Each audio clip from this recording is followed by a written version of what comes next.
Merci de votre aimable attention, mesdames, messieurs, et bienvenue à cette grande édition du journal. D'abord, cette information.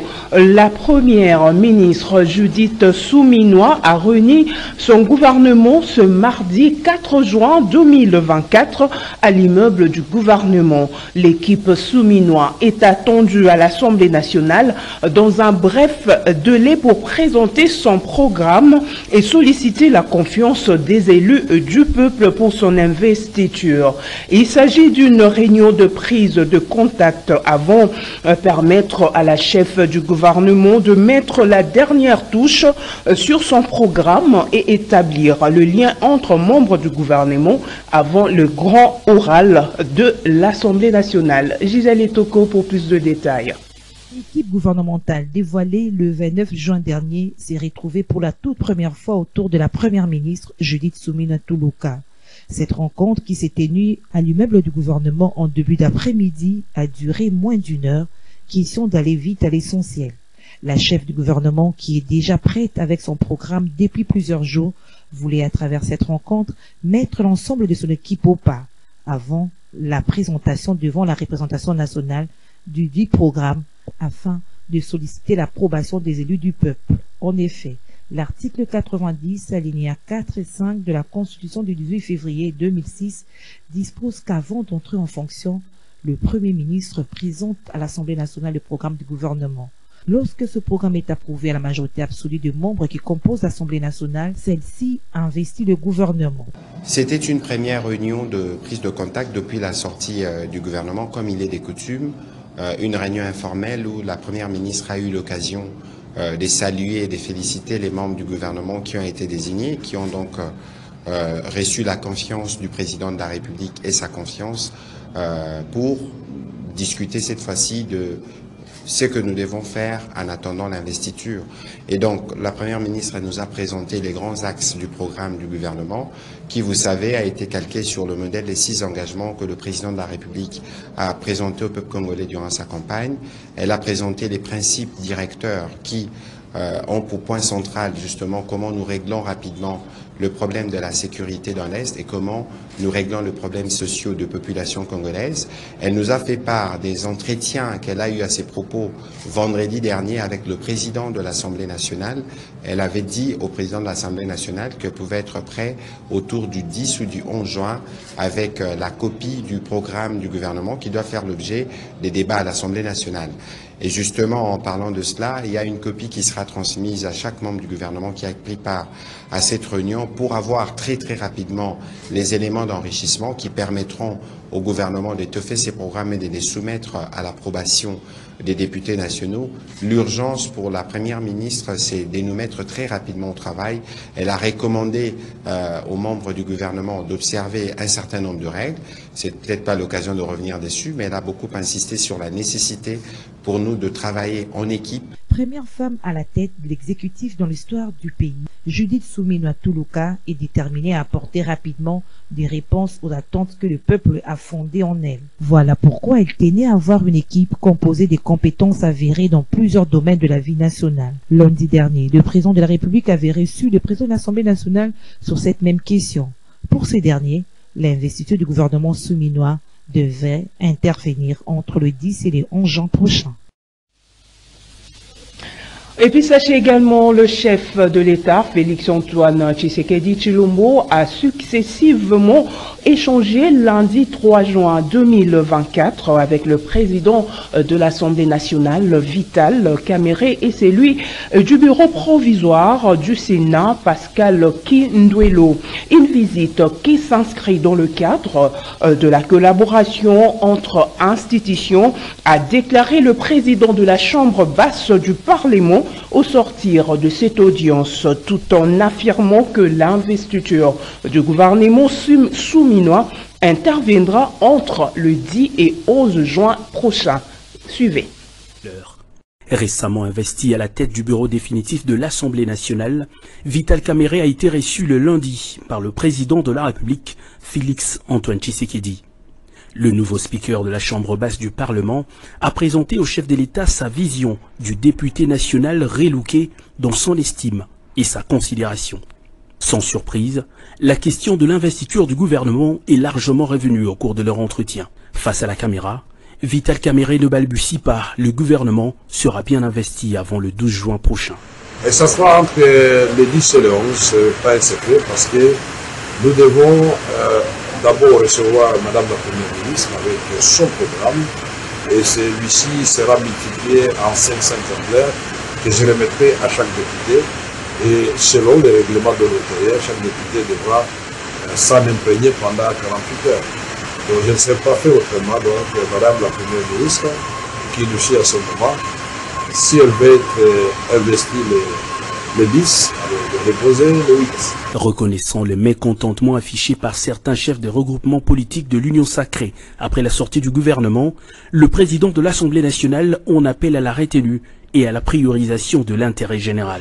Nous devons mettre fin à ce genre de discussion qui nous dégrade parfois. Nous devons trouver des solutions à nos problèmes sans donner l'impression au peuple que nous sommes en train de nous partager un gâteau derrière son dos. Et voilà pourquoi nous allons parler avec les députés, je vais parler avec le président de la République. Il m'a en tout cas rassuré que la province d'Imaniema, qui était oubliée, va être finalement reprise dans le gouvernement. Je voulais voir le président va commencer les consultations des différents groupements politiques de maires qui sont représentés et à l'Assemblée nationale et qui ont eu des ministres au gouvernement. Il avait lui aussi été investi il y a peu comme président du bureau provisoire du Sénat et le demeure malgré l'élection d'un nouveau doyen, règle constitutionnelle oblige. Pascal Kinduelo a dans une démarche institutionnelle présenté au chef de l'État Félix-Antoine Tshisekedi l'évolution de la procédure devant conduire à l'élection du bureau définitif de sa chambre. Le bureau d'âge a un timing pour préparer les bureaux définitifs. Et là, nous sommes satisfaits parce que mes collègues sénateurs et moi-même, et nous sommes réellement dans le bon. Et dans le sens que d'ici 10-15 jours, et le bureau d'âge aura terminé sa mission qui lui est confiée par la Constitution et les règlements d'ordre. Ce n'est donc plus qu'une question de jours pour que toutes les grandes institutions du pays soient légalement investies. Et puis la situation sécuritaire dans la partie est de la République démocratique du Congo était au centre des échanges entre le président de l'Assemblée nationale, Vital Kamerhe, et les élus nationaux du Nord Kivu. Suivez. Ces élus étaient porteurs des cris de détresse des filles et fils du Nord Kivu, victimes des affres de la guerre d'agression imposée à l'RDC par le Rwanda sous couvert de terroristes du M23. Ils ont sollicité l'implication personnelle du speaker de la Chambre basse du Parlement en sa qualité de fervent défenseur de la population meurtrie de l'Est du pays. La délégation conduite par l'honorable Jeannette Kavira Mapera a sollicité la prise en compte des recommandations adressées à l'état-major général des FARDC et au gouvernement pour mettre fin à la guerre à l'Est. Rien n'a filtré du contenu du mémorandum remis à Vital Kamerhe. Nous sommes venus voir le président de l'Assemblée nationale en tant que notre premier député par rapport à la situation de guerre qui sévit au Nord Kivu depuis maintenant plus de 14 ans. Mais aujourd'hui, nous avons voulu lui parler de l'ampleur que prend cette guerre-là. Alors nous sommes venus lui parler de ce que depuis la mandature passée, nous avons fait beaucoup de lobbies. Nous avons fait beaucoup de lobbies en fait pour faire voir aux autorités militaires, politiques et administratives les failles qui existent dans le commandement de cette guerre à l'est de la RDC. Il nous a fait la promesse de garder contact avec nous, de voir l'autorité, le commandant suprême des armées, de lui parler.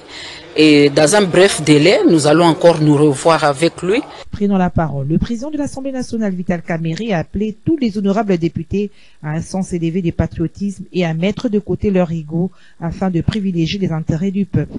Il a salué la bravoure et le patriotisme qui caractérisent la population meurtrie du Nord Kivu depuis plusieurs années. Par ailleurs, il a promis d'impliquer d'autres députés non originaires dans la mission humanitaire que va diligenter l'Assemblée nationale au Nord Kivu dans le cadre de la mobilisation générale contre cette guerre. Cette démarche va précéder la tenue d'une plénière spéciale consacrée à la situation sécuritaire dans l'Est du pays. Le président de l'Assemblée nationale, Vital Kamerhe, a rencontré le souhait des députés nationaux du Nord Kivu qui veulent être impliqués dans toutes les démarches sur le plan national et international pour la recherche de la paix dans leur fief. Il s'est engagé à être l'ambassadeur de cette cause auprès du chef de l'État, Félix Antoine Tshisekedi Tshilombo. Les pétitions initiées contre ou en faveur de l'investiture du gouvernement souminois ne sont que de pression politique, estime Maître Claude Ngoma, cadre du parti politique Nouvel Élan, cher Adolphe Mouzito, qui reste pessimiste quant à la réussite de ces gouvernements, car, dit-il, ne répondant pas à la volonté du peuple. Il s'est exprimé au micro de Maxime Makabou. Suivez. Il frappe de plein fouet la majorité présidentielle, cette majorité dite de l'Union sacrée, tout simplement parce qu'il y a des malentendus sérieux. Et tous ces malentendus est pris sur fond de ces gouvernements de Mme Judith Toulouka, un gouvernement qui, à mon humble avis, ne reflète pas la volonté du peuple congolais, mais voilà que c'est un gouvernement qui est mis en place sur fond de frustration. Pourquoi? Parce que les sociétaires de cette union sacrée, pour la plupart, ne se sont pas retrouvés. Alors, la démarche même de députés pétitionnaires, c'est une démarche, je pourrais dire, en termes de pression politique, justement pour contraindre l'autorité, c'est-à-dire leur autorité morale, le président de la République, à pouvoir revenir sur sa décision en retouchant un peu encore cette charpente gouvernementale. Mais cela ne sera pas aussi facile. Pourquoi? Parce que le gouvernement est déjà, l'ordonnance a été déjà signée, et donc s'il faut toucher cette ordonnance, il faut attendre au moins pendant une année, et là, les choses peuvent encore être modifiées. Mais dans les cas sous examen, je vais demander tout simplement à tous ces députés de l'Union dite sacrée de prendre leur mal en patience, d'être sereins. Et ce n'est pas seulement le gouvernement qu'on peut servir le pays. Il y a encore d'autres postes tels que le mandataire des entreprises publiques, machin, dont ils peuvent encore servir le pays autrement. Et là, je vois le député plutôt Willy Michiki qui est monté au créneau, mais il faut comprendre que c'est leur famille politique, ils doivent encore se référer à leur autorité morale. Dans un autre chapitre, sachez que la MONUSCO renforce la présence de casques bleus à Kanyabayonga en appui au FARDC et pour protéger la population civile. Ce renforcement intervient après que les rebelles du M23 ont lancé une série de bombardements dans la localité de Kanyabayonga. Le point avec notre correspondant Joël Kamabou. Nord Kivu, où les combats pour les contrôles de la localité stratégique de Kanyabayonga se poursuivent entre l'armée congolaise et la rebelle M23. La MONUSCO veut renforcer sa présence dans la région. C'est d'abord pour aider les FARDC à faire face à l'avancée des rebelles M23 vers cette localité. Les casques bleus de la brigade d'intervention FIB ont été déployés sur place depuis le vendredi dernier. Le second objectif de ces déploiements, la mission de l'ONU est de protéger les civils afin que les rebelles M23 ne les tuent dessous. Une réunion de coordination des opérations entre les deux forces a eu lieu samedi dernier. Plusieurs fois ce jour, le rebelle M23 tentait d'attaquer Kanyabayonga. Ça s'excent. Les FARDC, les casques bleus et la MONUSCO mènent des patrouilles dans la zone devenue presque déserte.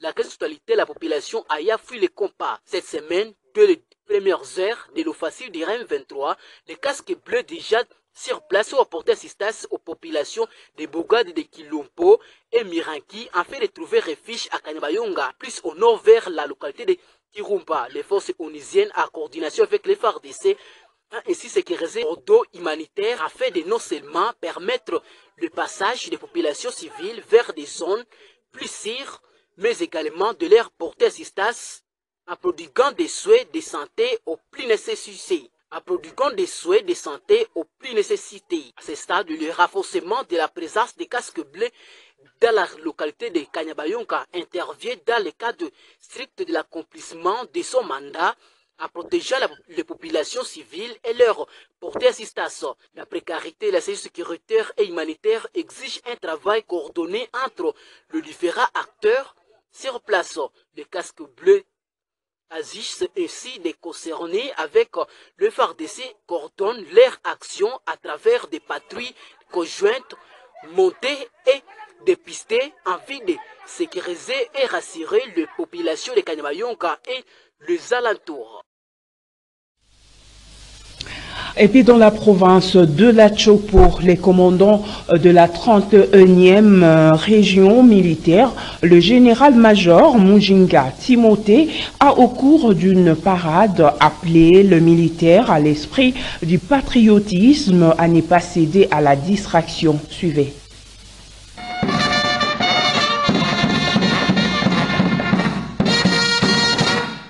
C'est au cours de cette parade de ce lundi 3 juin 2024 à l'état-major 31e région militaire que le commandant 31e région militaire et commandant en place a invité les militaires à ne pas céder à la distraction, à éviter la négligence et avoir les attitudes militaires. Le commandant a voulu susciter dans ces militaires le sens de patriotisme et d'accomplir loyalement leur mission.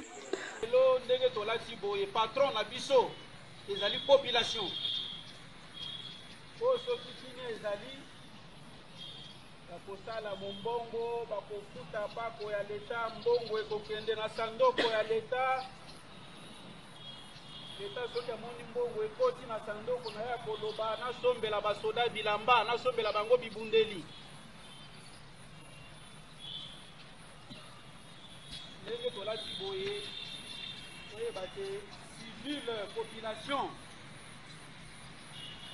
bangonde bazali kosombela biso biloko oyo bango basombeli biso kasi biso tosalela bango nini bazali kosenga eloko mosusu te kimia na sécurité. Après, il a fait la ronde de toutes les directions pour s'assurer de l'assiduité de ses officiers.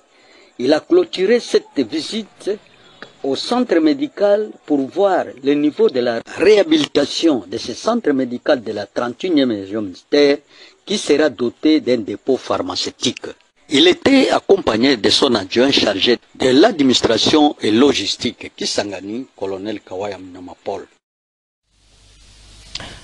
En éducation, vous le savez sans doute, les élèves de 6e primaire ont clôturé ce mardi 4 juin 2024 les épreuves de l'examen national de fin d'études primaires. Nos reporters Srak Ngimbi et Lola Kinyamba ont interrogé quelques élèves sur le déroulement de ces épreuves. Suivez. 2 217 456 élèves prennent part du 3 au 4 juin 2024 à ces épreuves d'examen national de fin d'études primaires ENAFEP sur toute l'étendue du territoire national. Elles portent notamment sur le français, les mathématiques, la culture générale et les sciences. Dans les centres des symboles privés, bon, c'était pas vraiment assez difficile, mais avec la prière et un peu de concentration, c'était bon. On peut dire bon, c'était vraiment facile, on peut dire bon, mais avec la prière, c'était très facile. Hein. On a un peu prié comme ça, mais on s'est soutenu là dedans. C'était un peu difficile. Au moment 8 et 20. On a fait la culture générale, la géographie, histoire, SM, essai et le français. On a fait la conjugaison, analyse, la rédaction et l'orthographe. Français, histoire. C'était un peu difficile. Dans la géographie, c'était un peu difficile, mais on s'est en sorti. Numéro 8, c'était un peu difficile, et numéro 25, c'était trop dur, mais on a réussi. C'était bien passé. Un seul examen? Oui, non. On fait 2, français et culture générale. C'était plutôt facile. C'est bien, on a fait de notre intelligence, et puis on a travaillé. C'était moins compliqué, mais ça.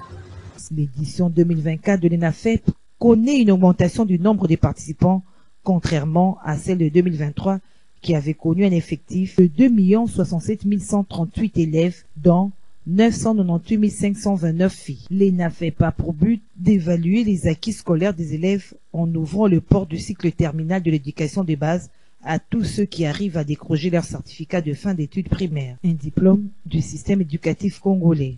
L'ENAFEP constitue donc l'évaluation ultime qui amène les élèves du primaire au niveau suivant. Il est considéré comme faisant partie du cursus primaire, d'où son caractère gratuit pour les élèves étudiants dans les écoles publiques et privées agréées. On parle société à présent. L'insalubrité dans la ville-province de Kinshasa a atteint de proportions inquiétantes. Toutes les 24 communes qui comptent la ville sont concernées. C'est le cas de l'avenue Mukoso dans la commune de Bumbu où la saleté a élu domicile. Regardez. Nous sommes ici sur l'avenue Mukoso dans la commune de Bumbu, dans la direction Birmanie-Sayou. Il ne fait pas beau vivre ici à cause de la saleté qui a élu domicile à cet endroit où de nombreux habitants jettent des ordures et autres déchets dans les caniveaux, cela en ignorant les conséquences néfastes que cette saleté peut avoir sur leur santé. Quelques personnes interrogées sur place lancent un cri de détresse à l'endroit des autorités urbaines afin de trouver une solution idoine à ce problème d'insalubrité, car tous les efforts qu'ils fournissent dans le curage des caniveaux ne suffisent pas pour rendre cette avenue salubre.